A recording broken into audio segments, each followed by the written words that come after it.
200টি exam oriented ম্যাথের আজকে 13 নম্বর অঙ্ক। চলো দেখে নেওয়া যাক অঙ্কটিতে কী বলছে। দুটি মিশ্রণে জল এবং সিরাপের অনুপাত 5:3 এবং 5:11। দুটি মিশ্রণকে কী অনুপাতে মেশালে নতুন মিশ্রণে জল এবং সিরাপের পরিমাণ সমান সমান হবে? এই অঙ্কটি আমরা খুব সহজেই করতে পারবো। আমরা শুধু মিশ্রণে জলের অংশটা বের করব।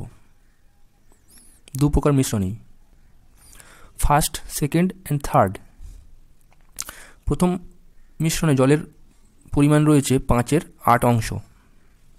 সেকেন্ড মিশ্রণে রয়েছে 5/16। এবং দুটি মিশ্রণ যখন মিশিয়ে নতুন একটি মিশ্রণ তৈরি হবে, সেখানে জলের পরিমাণ হবে 1/2। আমাদেরকে প্রথমে 3টি মিশ্রণের পরিমাণ সমান করতে হবে। তাই আমরা প্রথম মিশ্রণের সাথে 2 গুণ, দ্বিতীয় মিশ্রণের সাথে 1 গুণ এবং তৃতীয় মিশ্রণের সাথে 8 গুণ করলাম। দেখো প্রত্যেকটিরই তলায় 16 আসছে।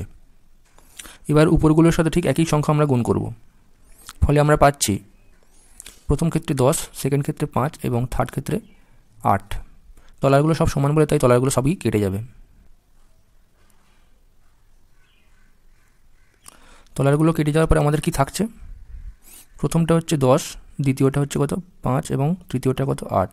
এবার আমরা কোনাকুনি বিয়োগ করব। 5 থেকে 8 বিয়োগ করলে থাকছে আমাদের 3 এবং 10 থেকে 8 বিয়োগ করলে আসছে কত 2। অতএব 3:2 অনুপাত। অর্থাৎ দুটি মিশ্রণকে 3:2 অনুপাতে মেশালে নতুন মিশ্রণে সিরাপ এবং জলের পরিমাণ সমান সমান হবে।